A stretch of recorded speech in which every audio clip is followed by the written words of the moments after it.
Naisipan ba tayo dapat nagsisimula? Baby, pakiusap. Kung magpapakilala sana,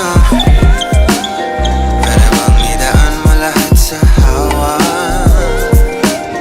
Naligaw lang sa dinami-dami ng mga pasikot-sikot sa iyong katawan. Sana lang ay magpadaan.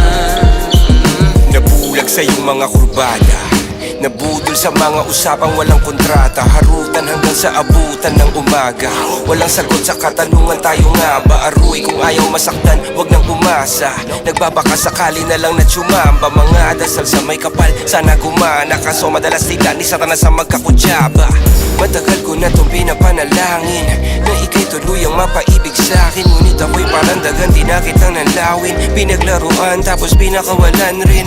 Tinigay tahimik, isip ay malalim. Hirap lang basahin, di na babaybayin. Sarili kong lingwahe ng pag-ibig ay pag-amin. Ikaw ginawa mong sining ang pagiging sinungaling. Kung magpapakilala sana, para bang idaan mo lahat sa hawa. Naligaw lang sa dinami-dami ng mga pasikot-sikot sa iyong katawan. Sana lang ay magpadaan. Ano ba talaga tayo?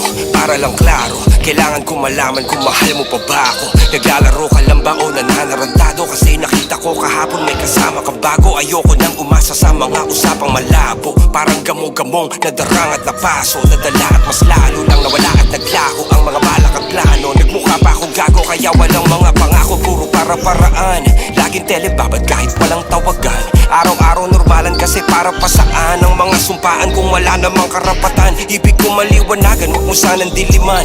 Kapaan parang magkasintahan sa sinihan, matinding palaisipan.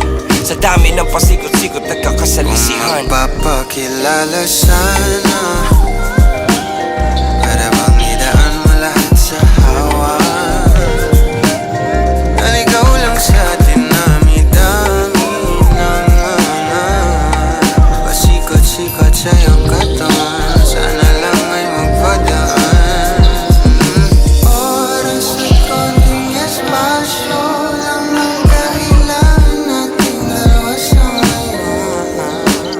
Ngunit parang di naman to hadlang. Palapit na tayo sa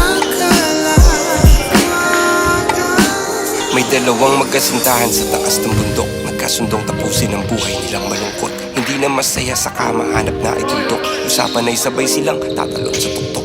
Sabi niya, magtiwala ka lang sa akin, mahal ko. Talon tayo ng sabay, pagbilang ko ng 3. Kaso lang, ang problema, pagkatapos niyang bumilang, siya lang ang tumalon. Si babae nagpaiwan, habang nakatingin sa kanya nakangiti lang. Ngunit biglang nagulat ang babae nang nakitang nakangiti din si lalaki habang pababa siya. Sabay biglang bukanan ng buhalang para kaida.